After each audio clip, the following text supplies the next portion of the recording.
Now, Alan, you showed me this really cool addition to your instrumentation here on this Sizaire. Yep.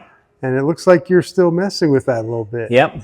We have our original 1905 bottle speedometer, Stewart speedometer, and we found a equally old 1903, 1904, 1905 tachometer. This tachometer goes to a couple thousand RPM. The speedometer goes to 100 miles an hour.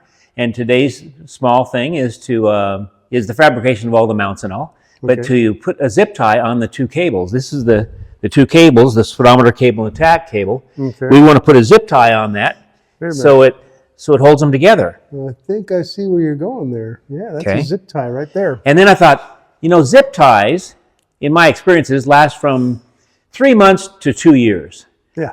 This is a brass car, so we need a brass zip tie.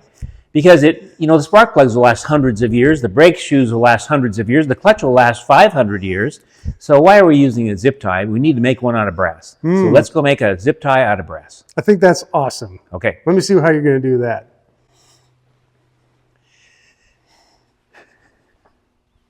So here is our first choice. You know, when you have a problem, you need to zip tie something together, the zip tie comes to mind. Sure. Okay, but not too good. That's how we think these days. Right. But since this is a brass car, we're going to start with some brass. Okay. So we want to make a zip tie out of this brass. Make it flexible enough to hold the two cable pieces. Okay. So what we're going to do is, we're going to cut it to the right length, 2 pieces, like this. And this is just simply cut out of this. Yep, okay. We drill the through holes. Okay. And tighten it together.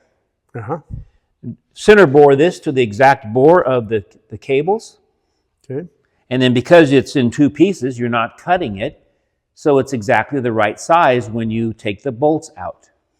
Okay, so you're basically pre-fitting the part before they even look like a part. Yeah, you pretty much are. Okay. And then you take one bolt out at a time, and you countersink it, and you drill and tap it.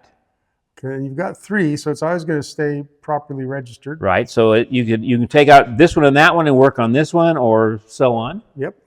Uh-huh. Okay, and then when you're all done, and that looks not as good as a zip tie, but then you can play with it a bit. Okay. And that's in process. That's getting more done. Oh, yeah. Right. And then here's the zip tie, all finished. Oh, that looks great. Ready to install. Wow. And now this zip tie will last hundreds of times longer than this zip tie. Absolutely it will. Oh man, yeah, and that's going to just look, well, it's going to kind of blend in with the brass that's already surrounding it or whatever.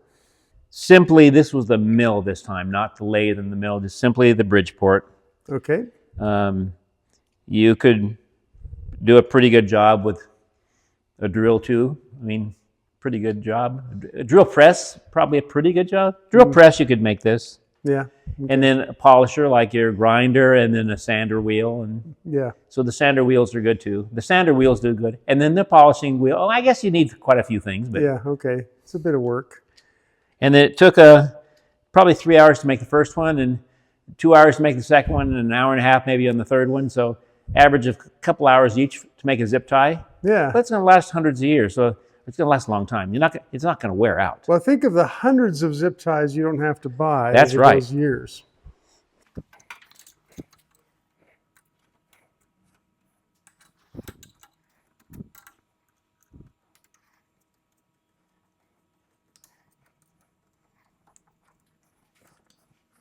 Now, what kind of hardware, type of screws do you prefer for this type of thing?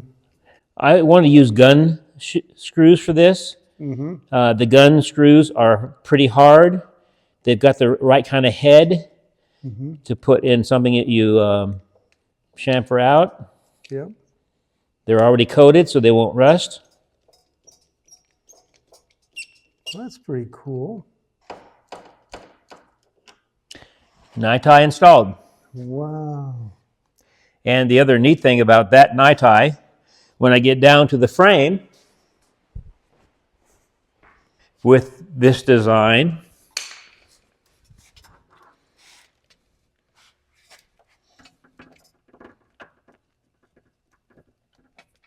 I can do that. Right. And this. There we go. And I can tighten these two into the threaded part, and I can make this go into the frame. Right. It becomes your attachment point at the same time. Yep. So that's the design. That is fantastic. Wow.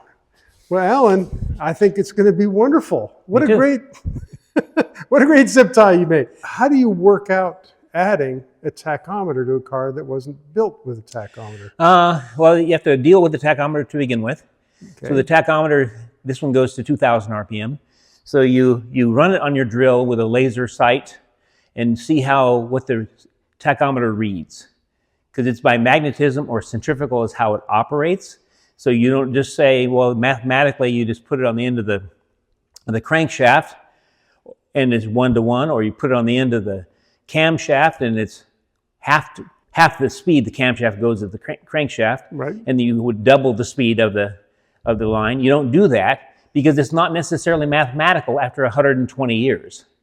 It may have floated around a little. Right. So what you do is you don't want to mess around with the magnetism or the method that it operates on how the tach works. If it works, you figure out what it reads. Does it read 10% high, 20% high, 10 or 20% low? And then you customize and make your gear for that. In this case, this car has got a twin fire magneto. So it's got basically a antique style 10-pitch fiber wheel and basically an antique 10-pitch metal wheel that drives together for to drive the mag from the camshaft. Okay. So you basically create a fiber gear or a nylon gear, not a metal gear, because you don't want to. If you had a mistake, you don't want to have it make you not run anymore. So so I made it out of nylon. Mathematically, it turned out to be I needed 20 teeth to my 36 tooth mag gear that gave me the right ratio for how the tach works. Okay. So I made that, and I'm using the original old magneto drives, speedometer drives. I'm using those from 115 years ago, and I've mounted that underneath, which is not so easy to see, but if you crawl under there, you can see it, and I'm not finished fabricating that bracket yet. Okay.